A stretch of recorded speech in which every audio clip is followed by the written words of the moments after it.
মায়ের দিকে তাকাইবো না। মা, তুমি এতদিন কোথায় ছিলাম? মা, তোমার আমি কত খুঁজে খুঁজছি। কি ব্যাপার? এই ছেলে তোমাকে মাটাকে কেন?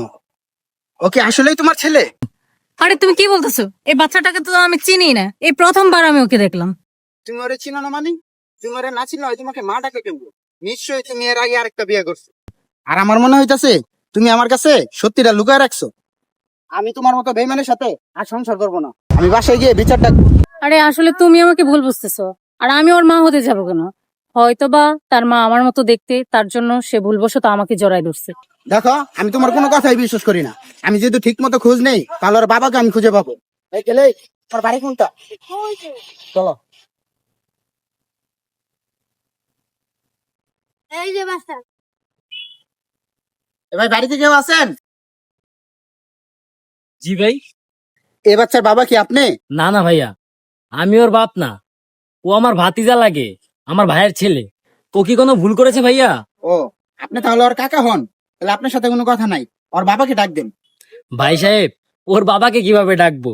ওর বাবা তো ওর যখন 1 বছর বয়স তখনই মারা যায়। আচ্ছা, আপনি ভালো করে দেখেন তো, এই বাচ্চার মা কি উনি? কারণ রাস্তার ভিতরে এই বাচ্চায় ওনাকে জড়ায় ধরে মা ডাকতেছিল। না না ভাই সাহেব, কি বলছেন? উনি কেন ওর মা হতে যাবে? ওর মা তো ছোটবেলা ওরে রাইখা বিদেশে চলে গেছে। বিদেশ যাওয়ার পর কিছুদিন খোঁজ খবর রাখলেও এখন আর খোঁজ খবর রাখে না। খোঁজ খবর নেওয়া বন্ধ করে দিছে। শুনেছিলাম সেখানে নাকি বিয়ে শাদী করে নতুন সংসার শুরু করছে। আর ওরে আমার কাছে রেখে চলে গেছিল। আমার ভাইস্তারে আমি কোলে পিঠা করে বড় করছি। ওর মা ওর কোনোদিনই খোঁজ খবর রাখেনি। তাই আমি নানান সময় নানান রকমের ছবি দেখিয়ে ওরে বুঝাই যে তোর মা দেখতে ঠিক এরকমই। তাই ও এরকম কাউকে দেখলেই রাস্তায় দৌড়ে গিয়ে জড়িয়ে ধরে নিজের মা মনে করে ডাকা শুরু করে।